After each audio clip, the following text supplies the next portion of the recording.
और सचमुच यही हुआ। रक्तदानव संप्रदाय में शामिल होने के बाद ये लोग रक्तदानव संप्रदाय के वस्त्र पहनकर अपने अपने जिलों में लौट आए और जहां भी जाते ईर्ष्या की लहरें पैदा करते, जिससे उनका अहंकार पूरी तरह शांत होता। लेकिन उन्होंने कभी सोचा भी नहीं था कि रक्तदानव संप्रदाय के शिष्य बनने के कुछ ही दिनों बाद उन पर किसी दूसरे संप्रदाय का हमला हो जाएगा और एक ही हमले में हजारों लोग मारे गए। शायद अगले ही पल उन्हें भी यहीं हमेशा के लिए दफना दिया जाएगा। शांत हो जाओ, सब शांत हो जाओ। तभी परिषद भवन से 1 दर्जन से ज्यादा आकृतियां निकलीं, जो कोई और नहीं बल्कि रक्तदानव संप्रदाय के संप्रदाय प्रमुख वसंत और अन्य थे। संप्रदाय के गढ़ की अराजक गंदगी को देखकर वसंत की आंखें तुरंत रक्तलाल हो गईं। गिरीश और उसके पीछे खड़े अन्य लोगों के चेहरे भी हिंसक रूप से कांप रहे थे और वे भयानक रूप से गंभीर दिख रहे थे। वध देवता मंडप। वसंत ने दांत पीसते हुए कहा, क्या जबरदस्त दुस्साहस है। मेरे रक्तदानव संप्रदाय ने तो अभी तक कोई हरकत भी नहीं की और तुम हमला कर चुके हो। कोई? वसंत ने अपना बड़ा हाथ हिलाया। कोई तुरंत आगे दौड़ा। कितने लोग मारे गए? वसंत ने पूछा। उस व्यक्ति का चेहरा भयंकर भय से भर गया और वह कांप उठा। संप्रदाय गुरु, अभी ठीक ठीक गिनना नामुमकिन है। मोटे तौर पर अनुमान है कम से कम कई हजार। बेकार, दफा हो जाओ। यह संख्या सुनते ही वसंत और भी क्रोधित हो गया। उसके हाथ के एक झटके से वह व्यक्ति सीधे हथेली के वार से उड़ गया और जमीन पर गिरते ही बेजान हो गया। वह भी अभी अभी रक्तदानव संप्रदाय में शामिल हुआ था। उसने शायद कभी सोचा भी नहीं था कि जिस जगह पर उसे इतना गर्व था वह उसकी कब्र बन जाएगी। संप्रदाय गुरु, सावधान।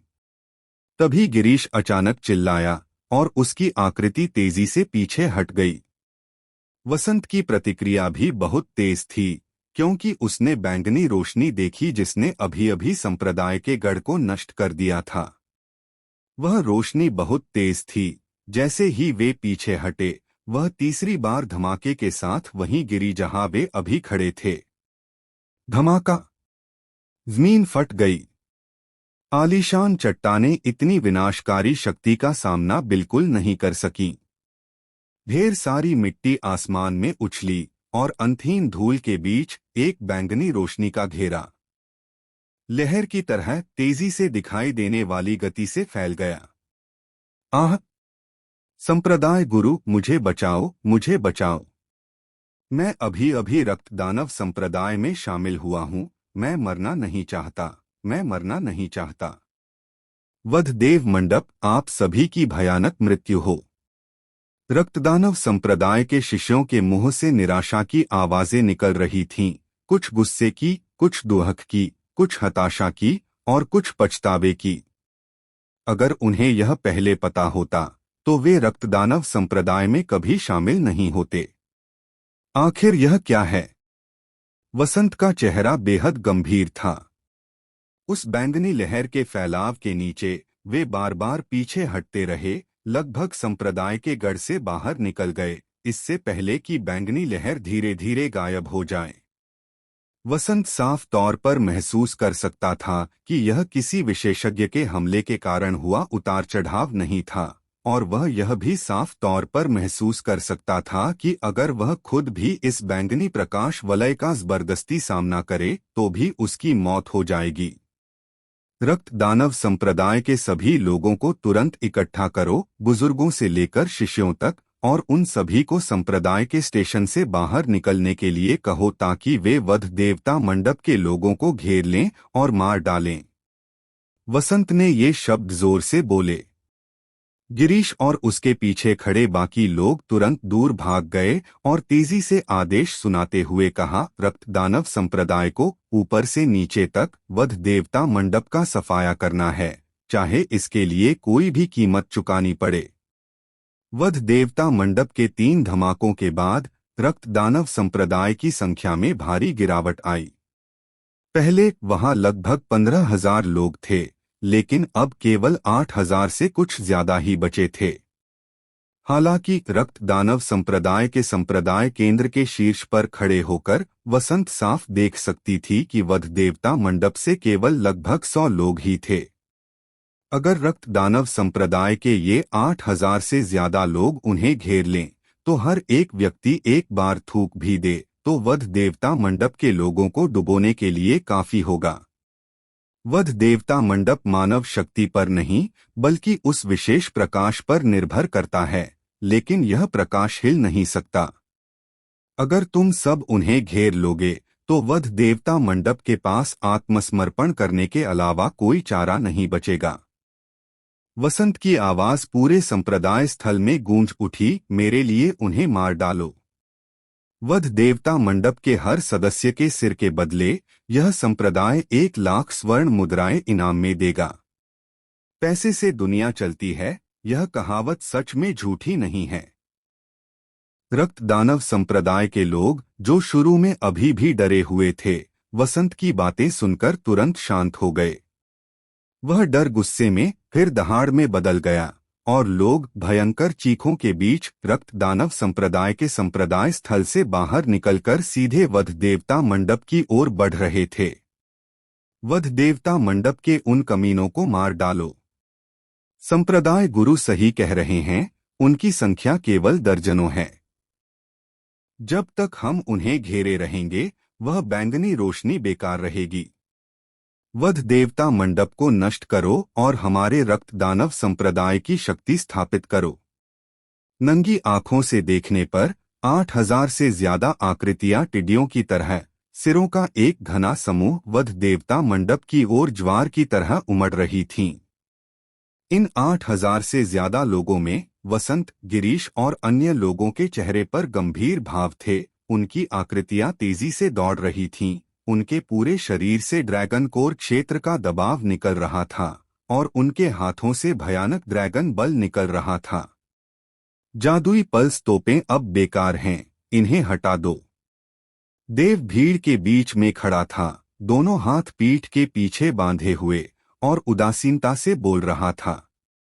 अभिमन्यु ने अपना बड़ा हाथ हिलाया, और तीनों प्राथमिक जादुई पल्स तोपें तुरंत उसके भंडारण वलय में रख दी गईं। अब अभिमन्यु वध देवता मंडप का प्रथम ज्येष्ठ था, और ये वस्तुएं स्वाभाविक रूप से उसके नियंत्रण में थीं। आखिरकार देव के पास करने के लिए बहुत सारे काम थे, और वह इन वस्तुओं को हर समय अपने साथ नहीं रख सकता था। वसंत का अनुमान सही था, जादुई पल्स तोपों को वास्तव में स्वतंत्र रूप से नहीं चलाया जा सकता था, और उनकी आक्रमण सीमा सीमित थी। केवल उन्नत या उच्चतर जादुई पल्स तोपों की आक्रमण सीमा को इच्छानुसार समायोजित किया जा सकता था। रक्त दानव संप्रदाय के लोगों को तेजी से आते देख वध देवता मंडप के सदस्यों के चेहरों पर कोई डर नहीं, बल्कि एक प्रबल उत्साह दिखाई दिया। वध देवता मंडप, मैं आज तुम्हारी जान ले रहा हूं। तुम्हारी हिम्मत कैसे हुई हमारे रक्त दानव संप्रदाय पर हमला करने की? तुम्हें अपनी जान से कीमत चुकानी पड़ेगी। हमारे रक्तदानव संप्रदाय ने अभी तक तुम पर हमला भी नहीं किया है, लेकिन तुम हम पर हमला करने आए हो। अगर ऐसा है तो तुम हमारे रक्तदानव संप्रदाय की स्थापना के बाद से पहली लड़ाई के लिए आधारशिला बनोगे। उनकी आवाजें उनके शरीर से पहले पहुंची। रक्तदानव संप्रदाय के 8,000 से ज्यादा लोगों की चीखें एक के बाद एक ध्वनि की लहर बन गईं, जो मानो वध देवता मंडप के सदस्यों के दिलों पर असर कर रही थीं। जल्द ही घनी आकृतियां वध देवता मंडप के पास पहुंची। 3 अभिमन्यु ने इन आकृतियों को देखा। उसके मुंह के कोने पर एक हल्की सी मुस्कान थी, उसकी आंखों में आश्चर्यजनक हत्या की इच्छा चमक रही थी। 2 1 आखिरी शब्द निकलते ही रक्तदानव संप्रदाय के सदस्यों की पहली लहर आगे बढ़ चुकी थी, और उसी समय अभिमन्यु ने अचानक दोनों हाथ बढ़ाए, नीचे झुके और उन्हें जोर से जमीन पर पटक दिया। फुसफुसाओ। तुरंत जमीन से एक काली रोशनी का पर्दा उठा, जिसने स्लॉटर गॉड पैवेलियन के सदस्यों के चारों ओर एक काला घेरा बना दिया। धमाका धमाका धमाका धमाका। और रक्त दानव संप्रदाय के सदस्यों के पास बचने का समय ही नहीं था।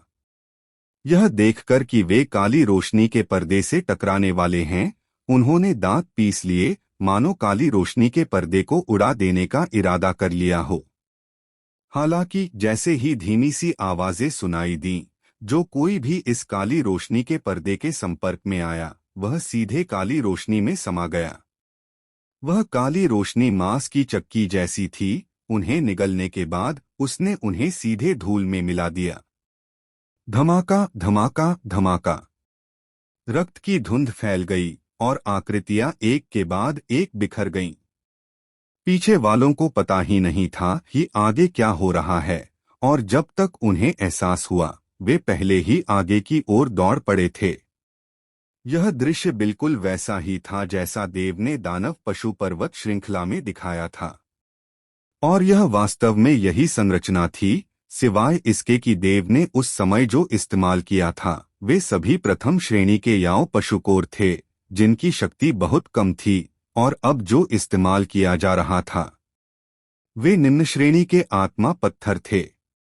चाहे वह ड्रैगन शिरा क्षेत्र हो, ड्रैगन रक्त क्षेत्र हो, या फिर ड्रैगन आत्मा क्षेत्र हो, जो कोई भी इस काली रोशनी वाली स्क्रीन को छूता वह तुरंत रक्त धुंध में बदल जाता। हालांकि तुलनात्मक रूप से ड्रैगन आत्मा क्षेत्र के साधकों ने बहुत तेजी से प्रतिक्रिया दी। पहले कुछ व्यक्तियों को छोड़कर बाकी लोग जल्दी ही होश में आ गए और जल्दबाजी में आगे नहीं बढ़े। सब लोग रुक जाओ। वसंत की तेज चीख भीड़ में गूंज उठी। उसके सामने का दृश्य देखकर उसका कलेजा फट गया। वध देवता मंडप के पिछले 3 विस्फोटों ने रक्त दानव संप्रदाय के 7,000 से ज्यादा लोगों की जान ले ली थी।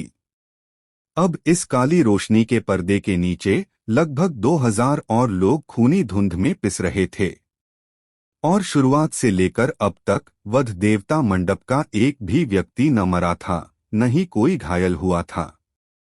अब और हमला नहीं कर रहे? रुक गए रक्त दानव संप्रदाय के सदस्यों को देखते हुए देव की आंखें थोड़ी सिकुड़ गईं और वह मन ही मन बुदबुदाया, बहुत बुरा हुआ, तुमने सही संप्रदाय का अनुसरण नहीं किया। वध देवता मंडप का मंडप स्वामी कौन है? वसंत आगे की ओर चला, उसकी नजर वध देवता मंडप के सदस्यों पर पड़ी। आप रक्त दानव संप्रदाय के संप्रदाय स्वामी हैं, है ना? देव मंद मंद मुस्कुराया।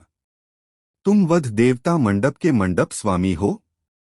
वसंत ने देव की ओर देखा, उसकी आंखें हत्या के इरादे से चमक रही थीं, लेकिन उसने तुरंत कोई कदम नहीं उठाया। इसके बजाय उसने पूछा, लगता है हमारे रक्त दानव संप्रदाय और वध देवता मंडप के बीच कोई खास दुश्मनी नहीं है। तुम रक्त दानव संप्रदाय पर हमला करने क्यों आए हो? दुर्भावना।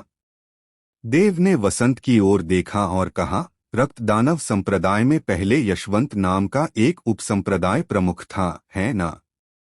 तुम्हें कैसे पता? वसंत की भौहें तन गईं। यशवंत कई महीने पहले गायब हो गया था। वसंत ने सोचा था कि यशवंत उन सोने के सिक्कों को लेकर भाग गया है, लेकिन चूंकि यशवंत को सच्चा योद्धा संप्रदाय ने भेजा था, इसलिए उसने ज्यादा खोजबीन नहीं की। मैंने उसे मार डाला। देव ने आगे कहा, कई महीने पहले हमारा वध देव मंडप दानव पशु पर्वत श्रृंखला में एक संप्रदाय मिशन के लिए आवश्यक वस्तुएं प्राप्त कर रहा था, लेकिन रक्त दानव संप्रदाय के लोगों ने हम पर घात लगाकर हमला कर दिया, और उनका नेता यशवंत था। यह सुनकर वसंत को आखिरकार समझ आ गया।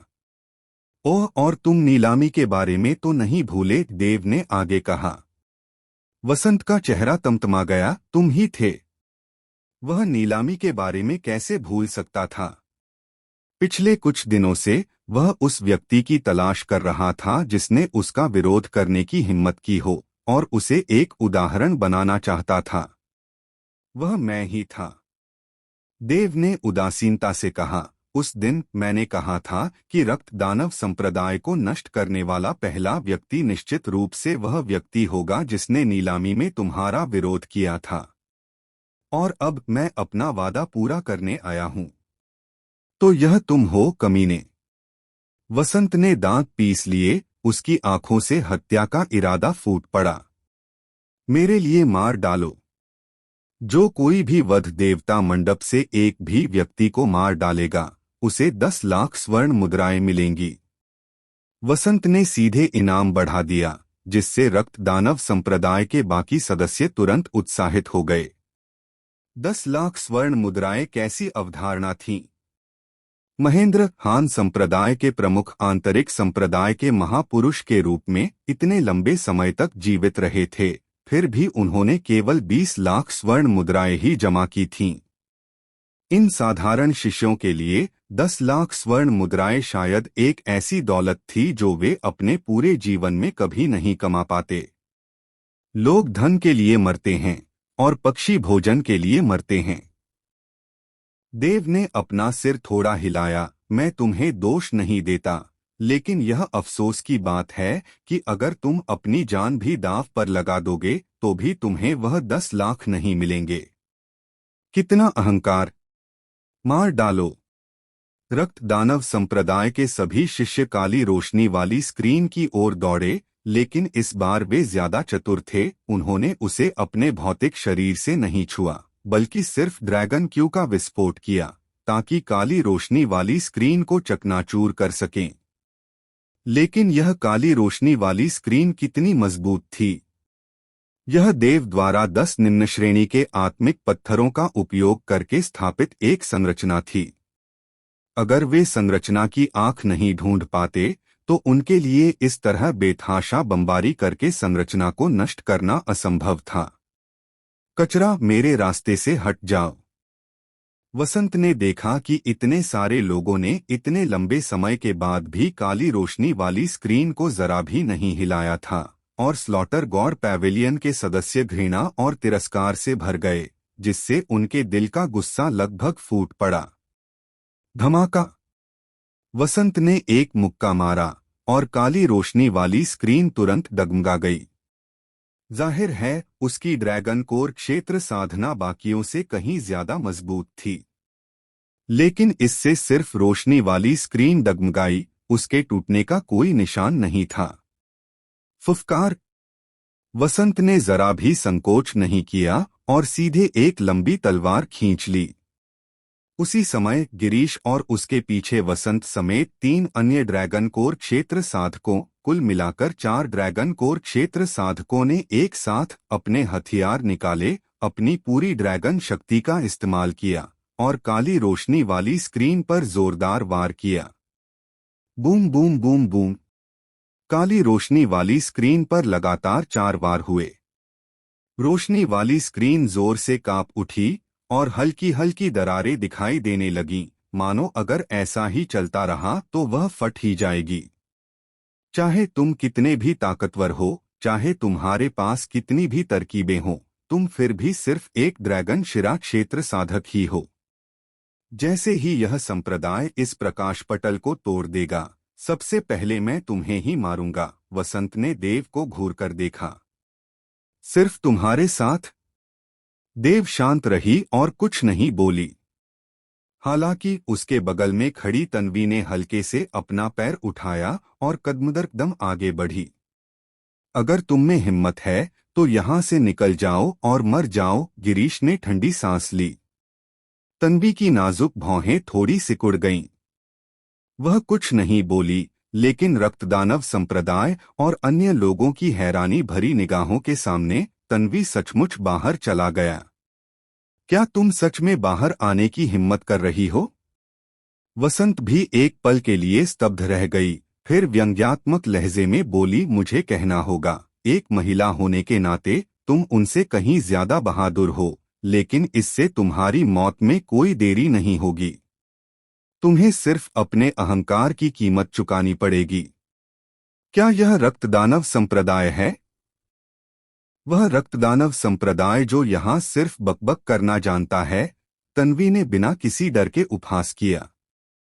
उसे नीचे उतारो। वसंत ने ठंडी सांस ली। तुरंत ही एक व्यक्ति बाहर भागा, लगभग 30 साल का। उसके होठों पर एक भयावह मुस्कान थी।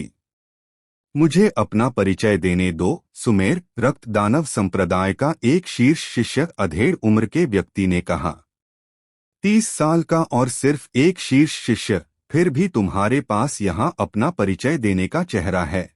तन्वी ने सुमेर की ओर देखा। 30 मत कहो, चाहे 40 ही क्यों न हो, तुम्हें मार डालना मेरी ताकत है। सुमेर ने घुरघुराहट भरी जमीन पर जोर से पैर पटका और अचानक तन्वी की ओर दौड़ पड़ा। उसकी साधना अंतिम चरण के ड्रैगन रक्त क्षेत्र में थी, जो शिखर पर पहुंचने के कगार पर था, और अगला चरण ड्रैगन आत्मा क्षेत्र था। रक्त दानव संप्रदाय में उसकी प्रतिभा अत्यंत प्रबल मानी जाती थी। वह आसानी से समझ सकता था कि तन्वी की साधना केवल अंतिम चरण के ड्रैगन रक्त क्षेत्र में ही थी। मेरे लिए मरो। अपने आक्रमण के दौरान सुमेर अचानक दहाड़ा, अपनी पीठ के पीछे से एक लंबा भाला निकाला और सीधे तन्वी की ओर फेंका। बहुत धीमा। तन्वी ने अपना सिर थोड़ा हिलाया, बस लंबे भाले को अपनी ओर आते हुए देखा, फिर भी बिल्कुल भी नहीं चकमा दिया। तुम्हें अपने अहंकार की कीमत चुकानी पड़ेगी। सुमेर का चेहरा हत्या के इरादे से भर गया। लंबा भाला नाच रहा था, जिससे भाले की परछाइयों से भरा आकाश बन गया, जो वास्तव में रक्त दानव संप्रदाय का उन्नत ड्रैगन कौशल था, छायाहीन भाला। इन अनगिनत भालों की परछाइयों के बीच असली लंबे भाले को ढूंढने का कोई रास्ता नहीं था। जैसे जैसे वह तेजी से पास आता गया, सुमेर के होठों पर भयावह मुस्कान और गहरी होती गई। उसी स्तर के लोगों में एक सर्वोच्च ड्रैगन रक्त क्षेत्र साधक भी मेरे छायाहीन भाले के सामने लापरवाही बरतने की हिम्मत नहीं करेगा। एक अंतिम चरण के ड्रैगन रक्त क्षेत्र साधक, तुम्हारी हिम्मत कैसे हुई कि तुम चकमा भी न दे सको? सुमेर की गति फिर से बढ़ गई। वह एक भाले से तन्वी को मार डालना चाहता था, ताकि रक्त दानव संप्रदाय के लिए कुछ प्रतिष्ठा भी वापस पा सके। लेकिन जैसे ही लंबा भाला तन्वी पर वार करने वाला था, तन्वी ने अचानक हाथ बढ़ाया, बिना किसी हथियार का इस्तेमाल किए, बल्कि अपना सुंदर जेड हाथ बढ़ाकर भाले की परछाइयों से भरे आकाश की ओर लपका। असंभव। सुमेर के हाव भाव बदल गए, क्योंकि उसका लंबा भाला तन्वी ने सीधे पकड़ लिया था, और वह भाले की नोक थी। सुमेर अच्छी तरह जानता था कि उसके लंबे भाले की शक्ति मुख्यतः भाले की नोक पर केंद्रित थी। इतनी नजदीकी से अगर भाला तन्वी को न भी लगे, तो भाले की हवा ही तन्वी के कपड़े फाड़ने के लिए काफी होगी। लेकिन इस वक्त उसके भाले की नोक सचमुच उसके सामने खड़ी इस दुबली पतली और नाजुक औरत ने पकड़ ली थी। इसके लिए कितनी ताकत चाहिए थी? इसके लिए कितनी तेजी चाहिए थी? छोड़ो मुझे। सुमेर अचानक दहाड़ा। ड्रैगन फोर्स तेजी से भाले का पीछा करते हुए भाले की नोक की ओर बढ़ रहा था। मैंने तुमसे कहा था, तुम बहुत धीमे हो। तन्वी का स्वर शांत रहा। जैसे ही ड्रैगन फोर्स तेजी से आगे बढ़ने ही वाला था, उसने अचानक भाले की नोक छोड़ दी, फिर अपनी उंगली उठाई और उसे हल्के से झटका दिया। भनभनाहट। तुरंत एक भनभनाहट की आवाज निकली और भाले की नोक से एक चौंकाने वाला प्रतिक्षेप बल निकला। सुमेर ने केवल अपनी बाहों को कांपता हुआ महसूस किया, उनमें सुन्नता का एहसास फैल गया, और यहाँ तक कि उसकी छाती भी मानो कंपन महसूस हुई। उसका चेहरा तुरंत पीला पड़ गया और मुंह में ताजा खून की एक बूंद निकल आई। क्या? सुमेर की आंखें चौड़ी हो गईं, उसे विश्वास नहीं हो रहा था। यहाँ तक कि वसंत और पास खड़े अन्य लोगों ने भी भौहें चढ़ाई। स्पष्ट रूप से उन्हें उम्मीद नहीं थी कि तन्वी इतनी शक्तिशाली होगी, जबकि दोनों ही लेट स्टेज ड्रैगन ब्लड रियन थे। तुम वास्तव में कौन हो? सुमेर दहाड़ा। उसने शुरू में सोचा था कि तन्वी वध देव मंडप की एक साधारण शिष्या है, लेकिन इतनी प्रबल शक्ति के साथ वह निश्चित रूप से एक साधारण शिष्या से कहीं बढ़कर थी। वधदेव मंडप, संत शीत दिव्य रक्षक, तन्वी ने शांति से कहा। संत शीत दिव्य रक्षक? सुमेर की आंखें सिकुड़ गईं। जैसे ही वह फिर से बोलने वाला था, तन्वी ने अचानक अपनी कमर से लंबी तलवार निकाली और सुमेर की ओर हल्के से वार किया। धमाका! हालांकि इस नरम और शक्तिहीन वार से तलवार की एक भयानक चमक निकली। तलवार की चमक 30 फुट लंबी थी और जहां भी वह गुजरती, जमीन उलट जाती और धूल का एक बड़ा गुबार आसमान में उठ जाता। धूल के भीतर तलवार की रोशनी अविश्वसनीय रूप से तेज थी। लगभग उसी क्षण जब तन्वी ने वार किया, तलवार की रोशनी सुमेर के सिर तक पहुंच चुकी थी। असंभव! सुमेर का चेहरा एकदम बदल गया और वह तुरंत पीछे हट गया। वह मन ही मन बहुत भयभीत था। यह गति, यह शक्ति ड्रैगन रक्त क्षेत्र में किसी के द्वारा, यहाँ तक कि ड्रैगन रक्त क्षेत्र के शिखर द्वारा भी प्रकट नहीं की जा सकती थी। चीर! केवल मांस के फटने की आवाज सुनाई दे रही थी। सुमेर की पीछे हटने की गति तलवार की रोशनी की गति के सामने बिल्कुल भी नहीं थी और उसका शरीर सीधे 2 टुकड़ों में बंट गया। फुफकार! रक्त दानव संप्रदाय के कई शिष्यों से ठंडी हवा के झोंके निकले। अब जाकर उन्हें समझ आया कि तन्वी ने सचमुच बाहर आने की हिम्मत क्यों की। ऐसी शक्ति ड्रैगन आत्मा क्षेत्र के बराबर थी। मैंने कहा, क्या तुम्हारा वार थोड़ा और सूक्ष्म नहीं हो सकता था? पीछे से अभिमन्यु की आवाज आई, जो बेहद नाराज लग रही थी। कोई बात नहीं, वह अभी भी ड्रैगन ब्लड लोकम के अंतिम चरण का है। मैं बाद में उसकी लाश का इस्तेमाल तबाही मचाने के लिए करने की सोच रहा था। बस एक ड्रैगन ब्लड लोकम। मैं तुम्हें बाद में ड्रैगन स्पिरिट लोकम की लाश दूंगी। तन्वी ने अपना सिर घुमाया और मुस्कुराई। तुमने सही कहा, अभिमन्यु ने तुरंत मुस्कुरा दिया। उनकी अनौपचारिक बातचीत सुनकर वसंत का चेहरा और भी गहरा हो गया। इससे पहले कि वह कुछ बोल पाता, भीड़ में से एक और आकृति 3 मीटर ऊंची छलांग लगाते हुए निकली।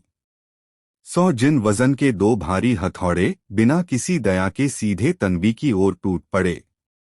क्या तुम्हें लगता है कि ड्रैगन स्पिरिट लोकम में किसी को मारना वाकई इतना आसान है? भाड़ में जाओ! यह व्यक्ति एक एल्डर था। उसकी साधना ड्रैगन स्पिरिट लोकम के प्रारंभिक चरण में थी। उसने अभिमन्यु के साथ तन्वी की पिछली बातचीत साफ साफ सुन ली थी और उसके दिल में हत्या का इरादा था। प्रत्येक प्रमुख लोक की शक्ति में अंतर एक गुणात्मक परिवर्तन था। उच्च लोक के किसी व्यक्ति को मारना बहुत कठिन था। ड्रैगन आत्मा लोक हमेशा से ड्रैगन रक्त लोक के प्रति श्रेष्ठता का भाव रखता था। वे तन्वी की निंदा कैसे सहन कर सकते थे? तुम्हारी गति ठीक है, लेकिन यह उस बर्बादी से थोड़ी ही तेज है। तन्वी ने नीचे गिरते हथौड़ों की ओर देखा। उसकी दुबली पतली काया जमीन पर पटकी और खुद को आगे की ओर उछाला। उसकी मुट्ठियां लोहे के हथौड़ों पर जोर से प्रहार कर रही थीं। वह उन लोहे के हथौड़ों को अपनी मुट्ठियों से मारेगी। हाँ, वह तो लगभग मौत चाहती है। वे लोहे के हथौड़े उन्नत हथियार हैं और एल्डर हरी उन्हें चला रहे हैं। वे सुमेर की क्षमता से कहीं आगे हैं। इस बार वह सचमुच चूर चूर हो जाएगी। रक्त दानव संप्रदाय के शिष्य तन्वी के अहंकार को देखकर उत्तेजित होकर हंस पड़े। इसी क्षण तन्वी की मुट्ठियां एल्डर हरी, जैसा कि वे उसे पुकारते थे, द्वारा चलाए जा रहे लोहे के हथौड़ों से जोरदार टकराईं। धमाका! एक धीमी सी आवाज गूंजी और सब शून्य लोक में देखने लगे। तन्वी की मुट्ठियों के चूर्ण चूर्ण होने का वह दृश्य, जिसकी रक्त दानव संप्रदाय के शिष्यों ने कल्पना की थी, दिखाई नहीं दिया। इसके बजाय एल्डर हरी का चेहरा पीला पड़ गया, मुंह में ताजा खून अचानक फूट पड़ा और जैसे ही उसका शरीर पीछे की ओर झुका, लोहे के हथौड़े उड़ गए और उसकी भुजाएं सीधे चकनाचूर हो गईं। क्या? यह दृश्य देखकर सबकी आंखें चौड़ी हो गईं। उसकी शक्ति इतनी शक्तिशाली कैसे हो सकती है? वह एल्डर हरी एक ड्रैगन स्पिरिट लोक था। ड्रैगन स्पिरिट लोक से किसी हथियार से, पूरी ताकत से किया गया हमला ड्रैगन ब्लड लोक के शिखर को भी चकनाचूर कर सकता है। और उनके सदमे के बीच तन्वी की आकृति फिर से टिमटिमाती हुई। उसके पीछे फुसफुसाहट की आवाजों का सिलसिला शुरू हो गया। एल्डर हरी की आकृति जमीन पर उतर पाती इससे पहले ही उसका पैर एल्डर हरी की छाती पर जोर से पड़ा। धड़क। एल्डर हरी की छाती तुरंत धंस गई और उनके मुंह से खून की बड़ी बड़ी धाराएं बहने लगीं। उनकी आंखें चौड़ी हो गईं और जब तक वे जमीन पर गिरे उनके शरीर में कोई चीज नहीं बची थी। उनकी आंखें खुली की खुली रह गईं। अपनी मृत्यु के समय भी एल्डर हरी समझ नहीं पा रहे थे कि तन्वी, जो सिर्फ एक ड्रैगन रक्त क्षेत्र था, इतना शक्तिशाली कैसे हो सकता है। उसके खिलाफ उसने उसे 2 ही वार में खत्म कर दिया, उसे पूरी तरह से कुचल दिया।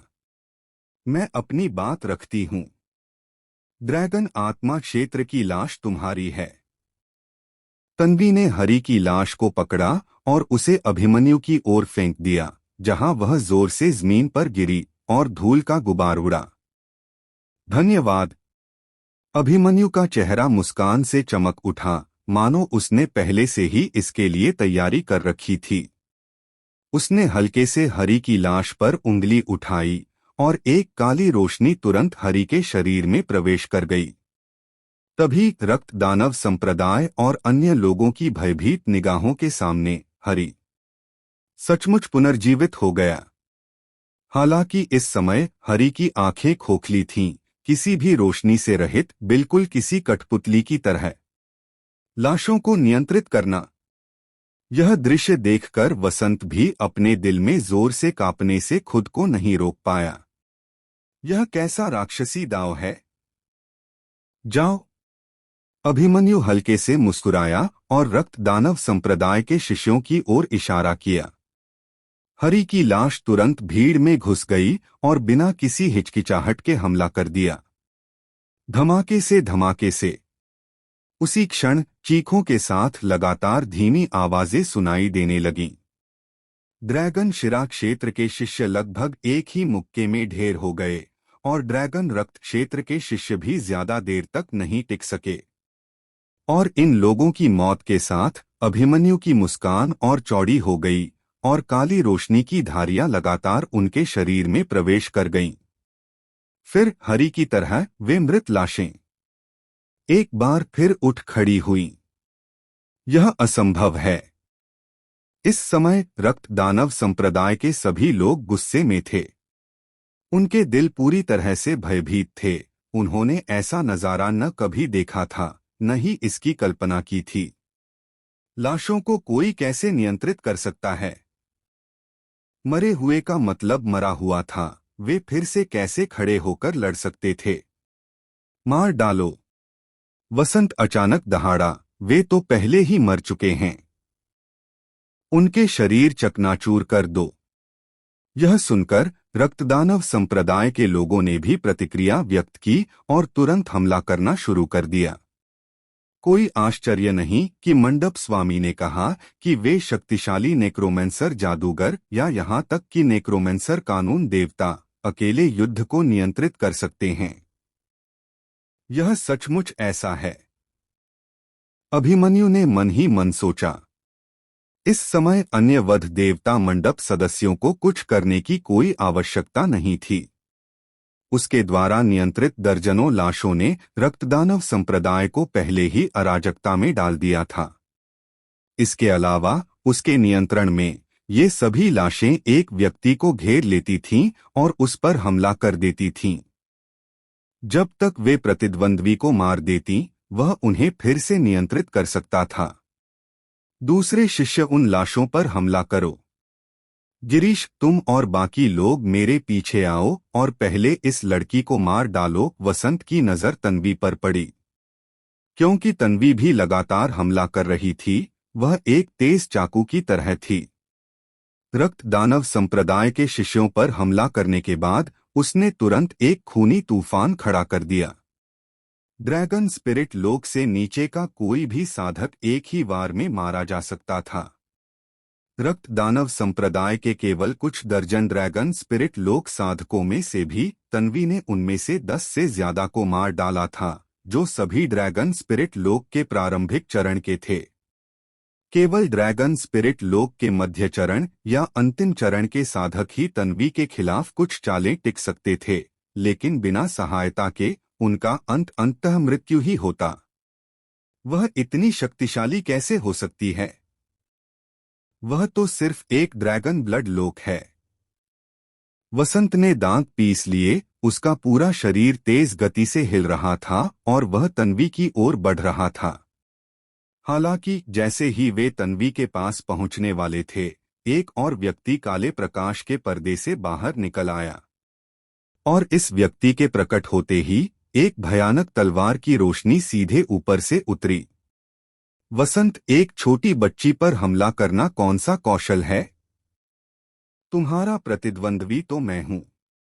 तलवार की रोशनी के उतरने के साथ ही एक शांत आवाज वसंत और बाकी लोगों के कानों में पड़ी।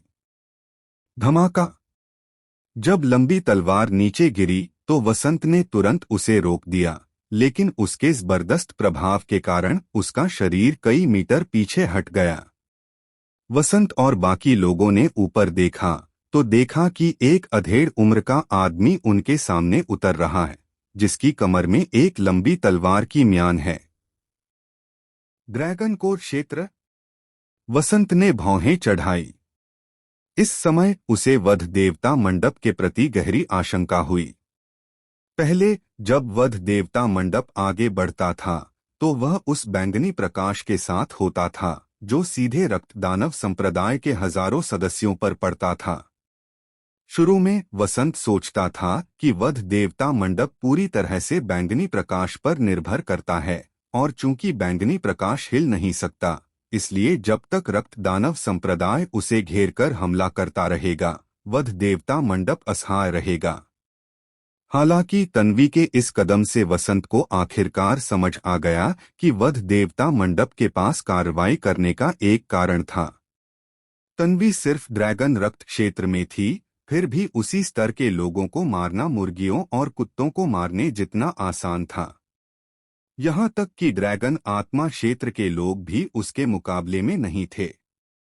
कोई भी मूर्ख नहीं समझ सकता था कि अगर ड्रैगन रक्त क्षेत्र का साधक इतना शक्तिशाली है तो ड्रैगन कोर क्षेत्र के साधक में किस तरह की ताकत होगी। तुम कौन हो? वसंत ने गंभीरता से पूछा। मैं मध्यम आयु वर्ग का व्यक्ति थोड़ा मुस्कुराया, वध देवता मंडप के उपमंडप गुरु रणवीर। यह सुनकर वसंत के चेहरे के भाव थोड़े बदल गए। जो कोई भी एक संप्रदाय का नेतृत्व कर सकता है, उसमें असाधारण गुण होने चाहिए, और रणवीर जैसा उपमंडप गुरु निश्चित रूप से तन्वी से कहीं अधिक शक्तिशाली था। पहले इस व्यक्ति को मार डालो।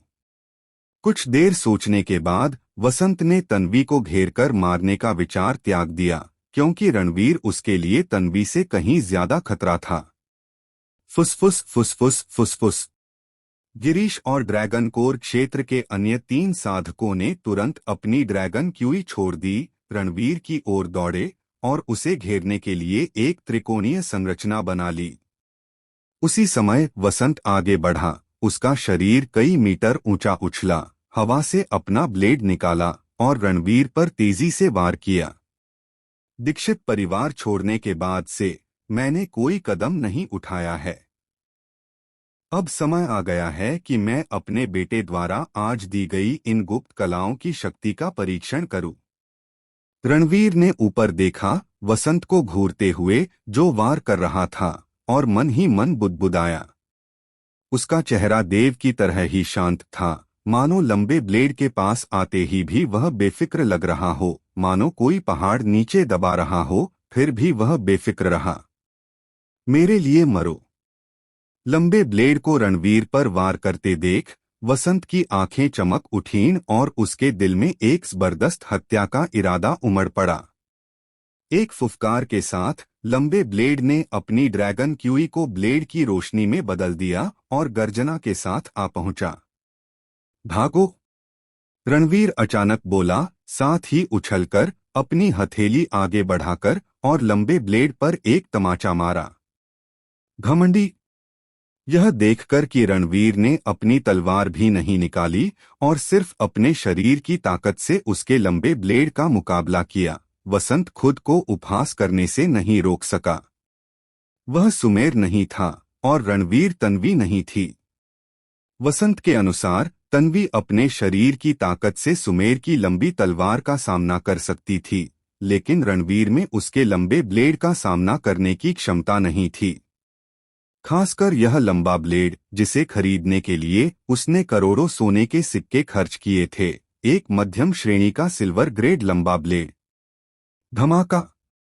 जब दोनों जुड़े तो हथेली के फटने की कल्पना नहीं हुई। इसके बजाय एक धीमी सी आवाज सुनाई दी। वसंत का शरीर कांप उठा, उसे लंबे ब्लेड से एक आश्चर्यजनक प्रतिक्षेप बल महसूस हुआ।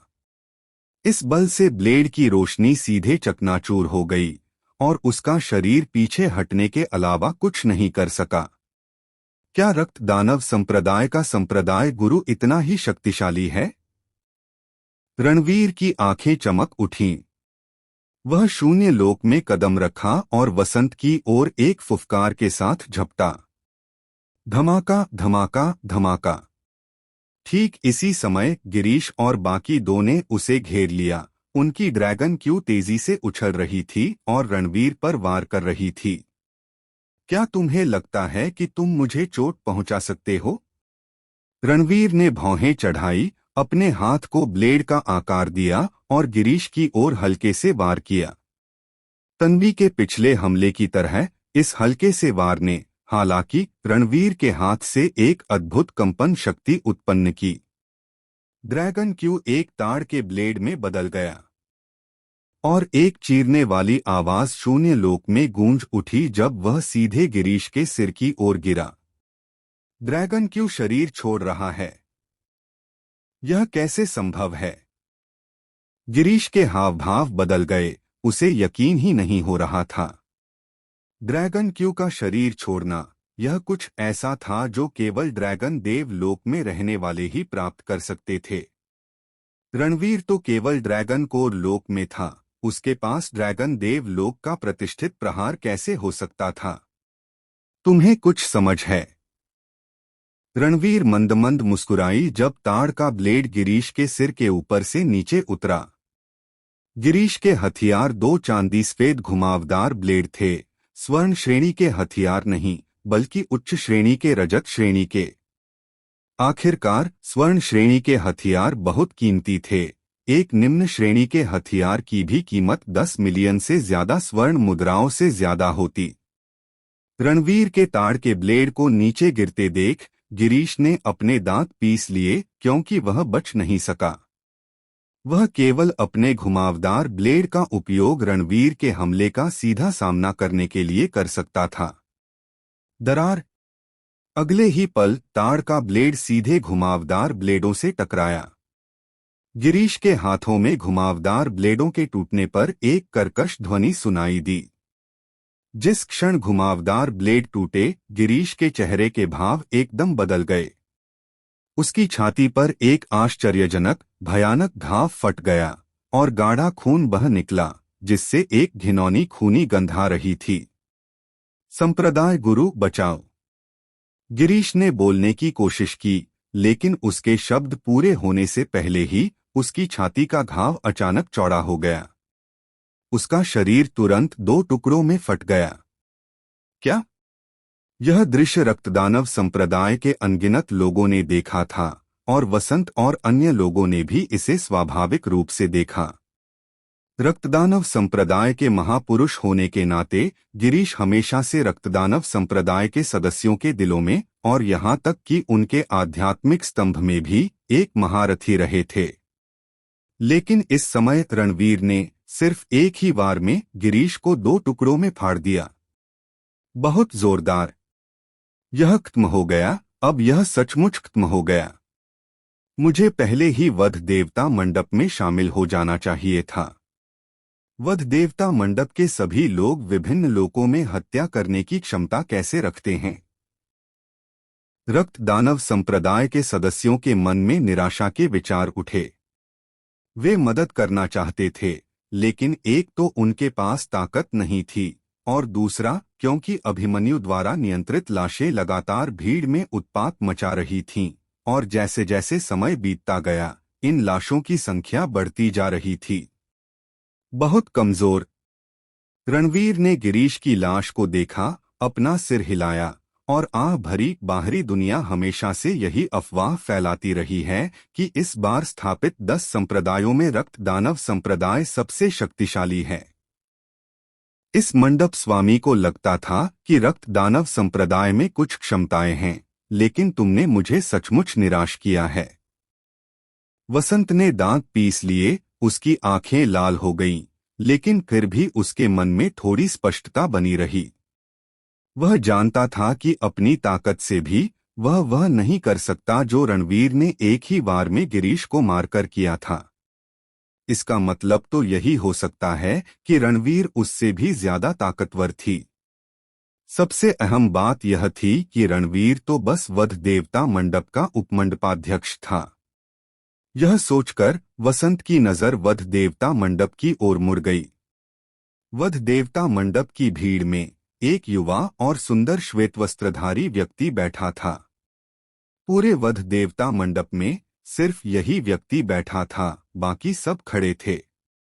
वसंत जानता था कि यह युवक, जिसने कभी कोई हरकत नहीं की थी, जिसके होठों पर बस एक हल्की सी मुस्कान थी, और जो शांति से युद्ध देख रहा था, वध देवता मंडप का सर्वोच्च अधिकारी था। हालांकि इस बच्चे के पास सिर्फ ड्रैगन शिरा क्षेत्र की साधना है, फिर भी मुझे लगता है कि वह किसी और से भी ज्यादा खतरा है। वसंत के मन में रणवीर और देव के बीच गहरी नफरत थी। उसने रणवीर और देव की तुलना की। हालांकि रणवीर ड्रैगन कोर क्षेत्र में थी और देव सिर्फ ड्रैगन शिरा क्षेत्र में, फिर भी उन्हें अलग करने वाले दो बड़े क्षेत्र थे। फिर भी देव ने उसे रणवीर से कहीं ज्यादा भयावह एहसास दिया। देव वहां बैठा था, मानो स्वर्ग और धरती के बीच एक तेज तलवार खड़ी हो। ऐसा लग रहा था कि जैसे ही वह एक कदम आगे बढ़ाएगा, पूरा स्वर्ग और धरती छिन्न-भिन्न हो जाएंगे। यह वध देव मंडप कहां से आया? वसंत ने कभी सोचा भी नहीं था कि 100 से भी कम लोगों का एकमात्र संप्रदाय रक्त दानव संप्रदाय का इस हद तक वध कर पाएगा। धमाका! जैसे ही वसंत की विभाजित आत्मा का ध्यान भंग हुआ, रणवीर ने फिर हमला किया, और एक और ड्रैगन कोर क्षेत्र विशेषज्ञ को रणवीर ने मार गिराया। ऐसा लग रहा था कि रणवीर के हाथों में उसी स्तर के लोग चींटियों जैसे थे। पूरे रक्त दानव संप्रदाय में केवल 4 ड्रैगन कोर क्षेत्र विशेषज्ञ थे। अब 2 मारे जा चुके थे, केवल वसंत और एक काले वस्त्रधारी व्यक्ति ही बचे थे। काले वस्त्रधारी व्यक्ति भय से भर गया, उसका चेहरा पीला पड़ गया, और उसे लड़ने की बिल्कुल भी इच्छा नहीं थी। रणवीर को अपनी ओर देखते देखकर वह तुरंत तेजी से पीछे हट गया। अब जाने की सोच रहे हो? बहुत देर हो चुकी है। रणवीर शांति से मुस्कुराया, उसके कदम जमीन पर हल्के से टकरा रहे थे। उसका शरीर तुरंत बाहर निकला, और पलक झपकते ही वह काले वस्त्रधारी व्यक्ति के सामने पहुंच गया। यह कैसे संभव है? काले वस्त्रधारी व्यक्ति का चेहरा एकदम बदल गया, मानो उसने कोई भूत देख लिया हो। रणवीर की गति अविश्वसनीय रूप से तेज थी। उसने ड्रैगन गॉड दायरे के विशेषज्ञ की गति नहीं देखी थी, लेकिन वह जानता था कि ड्रैगन कोर दायरे के विशेषज्ञों में इतनी तेज गति बिल्कुल नहीं होती। धमाका! रणवीर ने हमला किया, उसकी हथेली मानो भ्रम में थी। दूसरों के लिए यह बस एक साधारण थप्पड़ था, लेकिन काले वस्त्रधारी आदमी को ऐसा लग रहा था जैसे अनगिनत हथेलियां उसे चारों तरफ से थप्पड़ मार रही हों, और वह बिल्कुल भी बच नहीं पा रहा था। रुको! वसंत की आंखें फटने ही वाली थीं। वह रणवीर को रोकना चाहता था, लेकिन इससे पहले कि वह कुछ कर पाता, उसने देखा कि काले वस्त्रधारी आदमी का सिर फट गया और उसका शरीर धड़ाम से जमीन पर गिर पड़ा और धूल का गुबार उड़ गया। तुमने अभी क्या कहा? तुम चाहते हो कि मैं रुक जाऊं? रणवीर ने वसंत की ओर मुड़कर अपना सिर हिलाया और कहा, दुर्भाग्य से तुमने थोड़ी देर से बात की। तुम लोग असल में कौन हो? वसंत दहाड़ा, ड्रैगन कोर क्षेत्र और ड्रैगन ब्लड क्षेत्र के विशेषज्ञों में तुम्हारी जैसी ताकत नहीं है। मुझे नहीं लगता कि तुम सिर्फ 9वें दर्जे के संप्रदाय हो। तथ्य तुम्हारी आंखों के सामने हैं, अगर तुम उन पर विश्वास नहीं करते तो क्या फायदा? रणवीर के कपड़े ऐसे लहरा रहे थे मानो तेज हवाएं चल रही हों। उसने अपनी उंगली बढ़ाकर वसंत की ओर इशारा किया और उदासीनता से कहा, अब सिर्फ तुम ही बचे हो। तुम मुझे मारना चाहते हो? बिल्कुल नहीं। वसंत दहाड़ा और दूर भागने के लिए मुड़ा। रक्त दानव संप्रदाय के शिष्यों की तो उसे जरा भी परवाह नहीं थी। आखिरकार उसके लिए अपनी जान बचाना ही सबसे जरूरी था। भागो! संप्रदाय गुरु ने हमें ऐसे ही छोड़ दिया। फिर हम अभी भी क्यों लड़ रहे हैं? अब और लड़ना आत्महत्या के समान है। रक्तदानव संप्रदाय के लोगों में लड़ने की इच्छा बहुत पहले ही खत्म हो चुकी थी। उनकी संख्या तेजी से घट रही थी। अब तक 3000 से भी कम लोग बचे थे। अब वसंत को मुड़कर भागते देख रक्तदानव संप्रदाय के ये शिष्य भी पक्षियों और जानवरों की तरह इधर-उधर भागते हुए बिखर गए। संप्रदाय गुरु, हमें क्या करना चाहिए? अभिमन्यु ने देव की ओर देखा। यह वध देव मंडप का पहला युद्ध था और अभिमन्यु का विचार रक्तदानव संप्रदाय का पूरी तरह से सफाया करना था, उन्हें भागने नहीं देना था। जो पकड़े नहीं जा सकते सो जाने दो। जो पकड़े जा सकते हैं उन्हें किसी को मत छोड़ना। देव की आंखों में एक ठंडी रोशनी चमक उठी। हाँ हाँ हाँ, बढ़िया। अभिमन्यु जोर से हंसा, फिर तन्वी और बाकियों की तरफ देखा। अब तुम्हारी बारी है। मार डालो, तन्वी ने ठंडे स्वर में कहा। तुरंत उसके पीछे से 3 लोग बाहर निकले। पहले व्यक्ति ने हाथ हिलाया, जादुई तत्व उसके शरीर के चारों ओर घूम रहे थे। वह नीचे झुका और अपना हाथ जमीन पर पटक दिया। धमाका धमाका धमाका। फौरन जमीन पलट गई और अंथीन मिट्टी और चट्टानें उसी क्षण टूटकर बिखर गईं, फिर संघनित होकर बेहद तेज जमीनी नुकीली कीलों में बदल गईं। यह वास्तव में एक प्रथम श्रेणी का निम्नस्तरीय पृथ्वी जादू था, पृथ्वी भेदी कीलें। जिस गति से ये पृथ्वी भेदी कीलें प्रकट हुईं, वह बहुत तेज थी और उनकी सीमा बहुत विशाल थी, लगभग तुरंत ही 1000 मीटर के क्षेत्र को कवर कर लेती थी। इस सीमा के भीतर रक्त दानव संप्रदाय का कोई भी व्यक्ति इन पृथ्वी भेदी कीलों द्वारा लगभग तुरंत ही अपने शरीर में छेद कर दिया जाता था और वहीं मर जाता था। और जैसे ही यह व्यक्ति आगे बढ़ा, दूसरे और तीसरे लोगों ने भी एक साथ हमला कर दिया।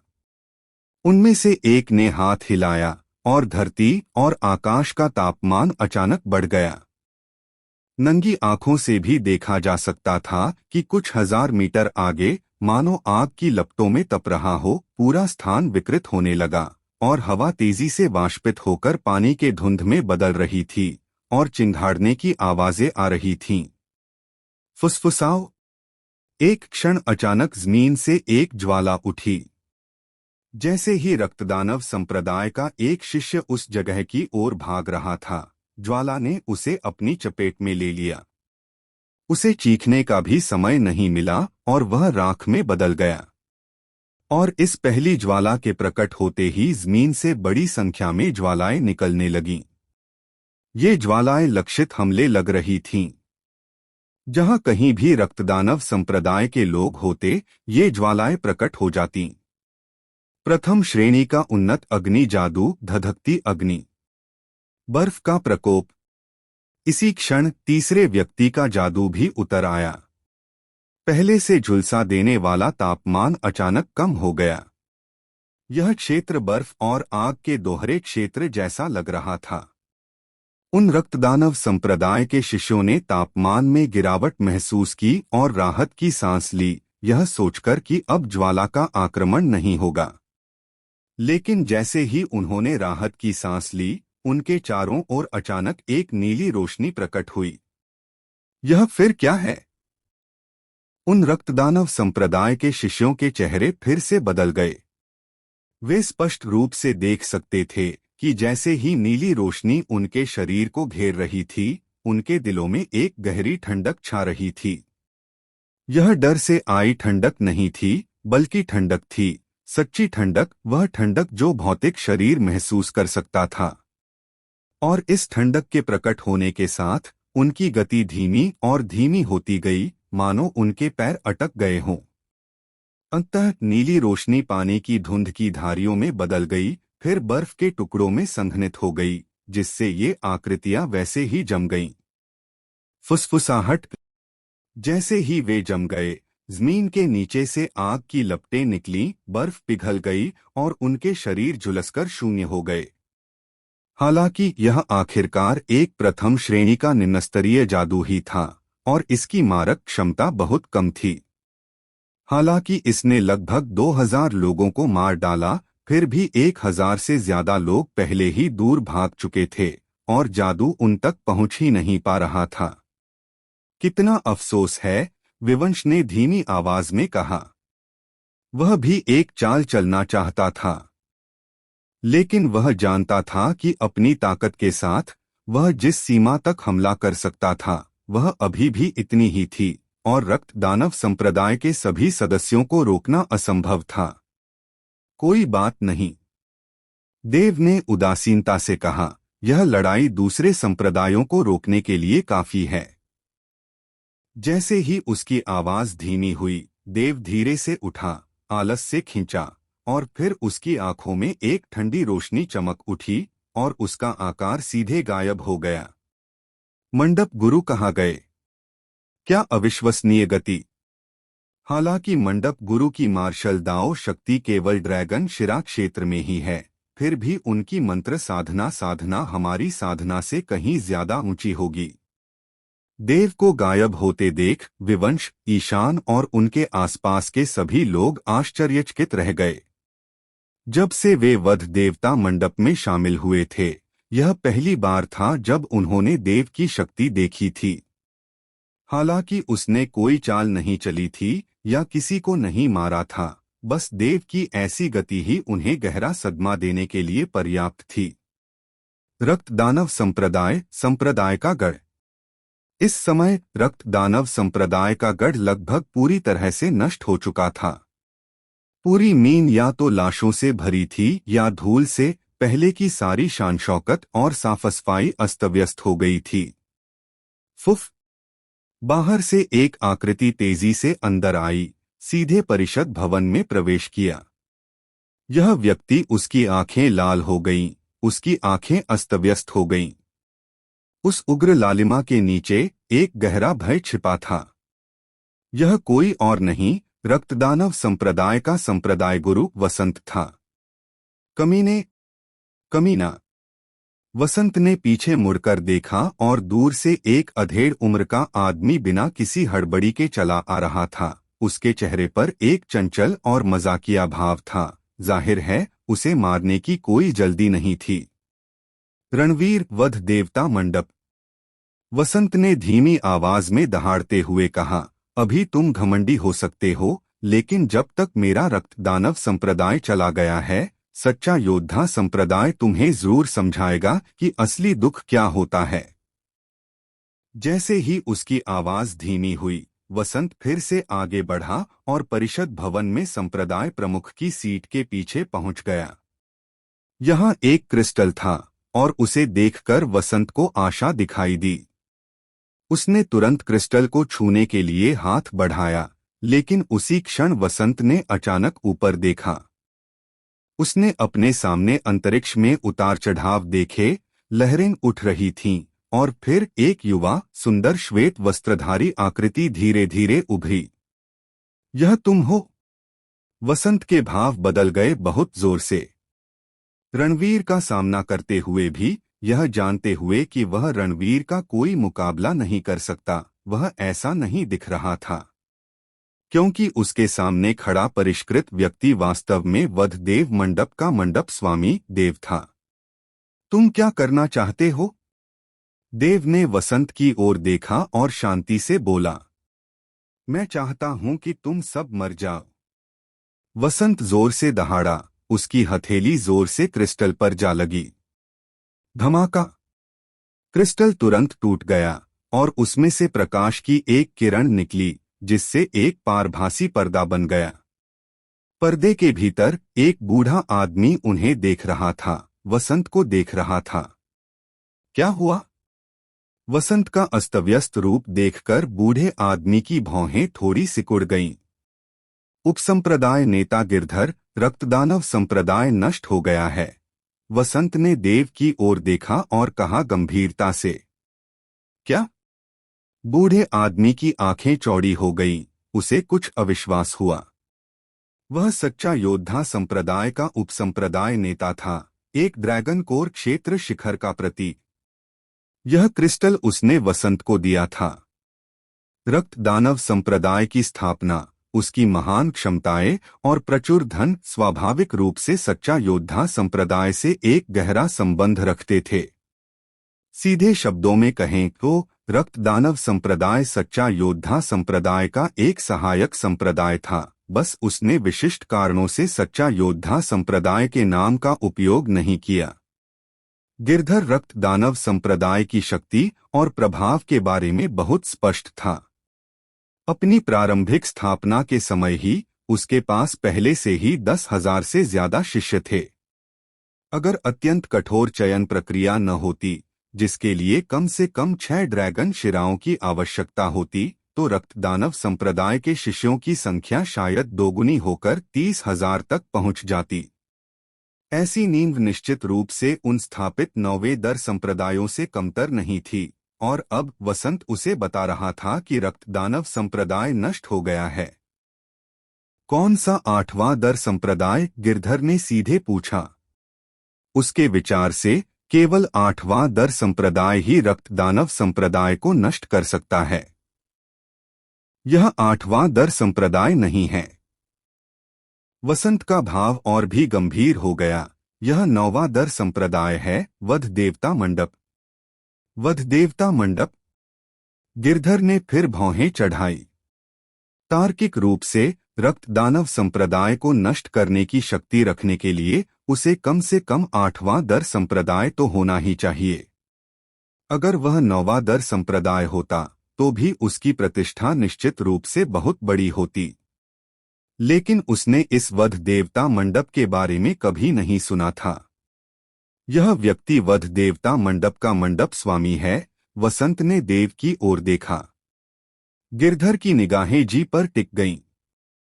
देव की तरफ देखा और उसने देखा कि देव वहां हाथ जोड़े खड़ा है और दिलचस्पी से देख रहा है। गिरधर को तो यह भी आश्चर्य हुआ कि कहीं वसंत झूठ तो नहीं बोल रही। वधदेव मंडप ने रक्तदानव संप्रदाय को नष्ट कर दिया और वधदेव मंडप का मंडप स्वामी भी यहां खड़ा था, लेकिन उसने वसंत को क्यों नहीं मारा? क्या यह अहंकार था? या अहंकार? आप वधदेव मंडप के मंडप स्वामी हैं? गिरधर ने पूछा। देव मुस्कुराई और थोड़ा सिर हिलाया। रक्तदानव संप्रदाय मेरे सच्चा योद्धा संप्रदाय द्वारा विकसित एक सहायक संप्रदाय है। महामहिम, बेहतर होगा कि आप अपने लिए एक रास्ता छोड़ दें, गिरधर ने ठंडे स्वर में कहा। रास्ता खुद ही बनाया जाता है। मुझे अपने लिए कोई रास्ता छोड़ने की जरूरत नहीं है, नहीं मुझे दूसरों से अपने लिए कोई रास्ता छोड़ने की जरूरत है, देव ने कहा। क्या बड़ी बात है। गिरधर ने नाक भौं सिकोड़ी। महामहिम का मतलब यह है कि आप रक्तदानव संप्रदाय को नष्ट करने पर अड़े हैं। आप बहुत बकवास करते हैं। बस वापस चले जाइए। देव ने अपनी हथेली हिलाई और स्क्रीन जोर से टूट गई। वसंत एक पल के लिए स्तब्ध रह गया, फिर मुड़कर भाग गया। उसने शुरू में सोचा था कि सच्चा योद्धा संप्रदाय के हस्तक्षेप से देव कुछ लिहाज दिखाएगा, और चूंकि रक्त दानव संप्रदाय पहले ही नष्ट हो चुका था, इसलिए देव को सच्चा योद्धा संप्रदाय के चेहरे के सम्मान में उसे नहीं मारना चाहिए। हालांकि उसने कभी नहीं सोचा था कि देव को सच्चा योद्धा संप्रदाय की बिल्कुल भी परवाह नहीं थी, वह तो बस एक पागल था। धमाके से धमाका। वसंत ने अपनी पूरी ताकत लगा दी, लगातार भागता रहा और अपने रास्ते में आने वाली हर दीवार को हथेली के एक ही वार से तोड़ता रहा। लेकिन वह चाहे कितनी भी तेजी से भागे, एक सफेद वस्त्रधारी आकृति हमेशा उसके पीछे पीछे चलती रही। यह आकृति किसी भूत जैसी थी, जो सिर्फ वसंत का पीछा कर रही थी, हमला नहीं कर रही थी, मानो यह देखना चाहती हो कि वसंत कितनी दूर तक भाग सकती है। और जैसे जैसे वह भाग रहा था, वसंत का दिल और भी ज्यादा हताश होता जा रहा था, यहाँ तक कि उसे पीड़ा का भी एहसास हो रहा था। सफेद वस्त्रधारी आकृति ने उस पर जो मानसिक दबाव डाला, उससे उसे आत्महत्या करने की इच्छा हुई। यह एहसास ऐसा था जैसे उसे पता हो कि वह मर जाएगा, लेकिन उसे यह अंदाजा न हो कि वह असल में कब मरेगा। आखिर तुम क्या करना चाहते हो? कुछ देर भागने के बाद वसंत की आकृति अचानक रुक गई। वह जानता था कि वह भाग नहीं सकता, और वह सचमुच अब और भागना नहीं चाहता था। क्या तुम्हें लगता है कि सच्चा योद्धा संप्रदाय पर निर्भर रहने से तुम बच पाओगे? सफेद वस्त्रधारी आकृति भी रुक गई, वसंत को घूरते हुए, और धीरे से बोली, तुम्हें बाघ को पहाड़ों में वापस छोड़ देने वाली कहावत तो पता है न? भूत बनकर भी मैं तुम्हें जाने नहीं दूंगा। वसंत दहाड़ा। तो पहले भूत बन जाओ। देव की आवाज अचानक ठंडी हो गई। अपनी हथेली हिलाते ही एक सफेद मुट्ठी जैसी परछाई तुरंत वसंत की ओर बढ़ी। वसंत ने सहज रूप से विरोध करने की कोशिश की, लेकिन उसी क्षण उसके आसपास का स्थान अचानक जम गया।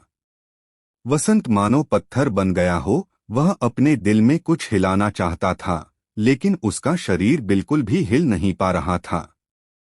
धमाका। खून की धार फूट पड़ी और दिमाग बिखर गया। वसंत का शरीर जमीन पर गिर पड़ा, उसकी क्यूई चली गई। रक्त दानव संप्रदाय पूरी तरह से नष्ट हो गया। देव ने वसंत को मार्शल आर्ट की शक्ति से नहीं, बल्कि जादुई शक्ति से मारा। हालांकि देव ने अपनी मार्शल आर्ट साधना से 108 ड्रैगन मेरिडियन खोल लिए थे, फिर भी एक ड्रैगन कोर दायरे के विशेषज्ञ को मारना असंभव नहीं था, लेकिन इसके लिए कई तरीकों की आवश्यकता थी। हालांकि जादुई शक्ति अलग थी। चौथे स्तर के ग्रैंड मैजिस्टर के रूप में देव की साधना के कारण एक साधारण ड्रैगन कोर दायरे का विशेषज्ञ उसके बस में कुछ भी नहीं था। यही कारण था कि देव ने अमरजीत और अन्य लोगों का सामना करने का साहस किया और दीक्षित परिवार में पुनर्जन्म लेने पर स्वरा से शादी करने से इनकार कर दिया, जबकि उसकी मार्शल आर्ट साधना पूरी तरह से अपंग हो चुकी थी और उसके सभी मेरिडियन टूट चुके थे। जब त्यागी परिवार और दुबे परिवार ने दीक्षित परिवार पर हमला किया, तब भी देव निडर था। हालांकि अमरजीत और शेखर बहुत मूर्ख थे और उन्होंने देव और उसके पिता को परिवार से निकाल दिया, और रोशनी ने हस्तक्षेप किया, इसलिए देव अपनी शक्ति का प्रदर्शन नहीं कर सका। अपने पिछले जन्म में दानव ड्रैगन प्राचीन सम्राट के रूप में देव के राज्य में उसने जादू और मार्शल आर्ट दोनों को पूर्णता तक विकसित कर लिया था। हालांकि उसका जादू 7वें स्तर के विधि देव राज्य के शिखर तक नहीं पहुंच पाया था। ऐसा इसलिए था क्योंकि देव ने अपना समय जादू और मार्शल आर्ट के संलयन में बिताया था। ठीक इसी कारण देव को क्यू विचलन का सामना करना पड़ा और दीक्षित परिवार के देव के शरीर में उसका पुनर्जन्म हुआ। जादू को मार्शल आर्ट के साथ संलित किया जा सकता था, यह देव के शोध का परिणाम था। हालांकि 2 क्षेत्रों और 2 स्तरों के साथ ब्रह्मांडीय नियम उन्हें प्रतिबंधित करते थे, जिससे संलयन बेहद कठिन हो जाता था। लेकिन जब तक एक अंश का संलयन किया जा सकता था, तब तक शक्ति में वृद्धि अविश्वसनीय रूप से भयानक होगी। देव द्वारा वसंत को मारने के बाद वधदेव मंडप के लोग भी रक्तदानव संप्रदाय के गढ़ में पहुंच गए। लगता है सच्चा योद्धा संप्रदाय ने रक्तदानव संप्रदाय पर सचमुच बहुत पैसा खर्च किया है। ईशान ने धीरे से आह भरी। हालांकि रक्तदानव संप्रदाय का गढ़ इस समय खंडहर में था, फिर भी विनाश से पहले की उसकी विलासिता का एहसास हो सकता था। यह कहना जरूरी था कि इसकी तुलना में वधदेव मंडप का गढ़ सचमुच कुछ भी नहीं था और इसे गरीब भी कहा जा सकता था। इसके बाद सच्चा योद्धा संप्रदाय निश्चित रूप से इस मामले को शांत नहीं होने देगा, विवंश ने कहा। सच्चा योद्धा संप्रदाय का क्या? अभिमन्यु ने व्यंग्य किया।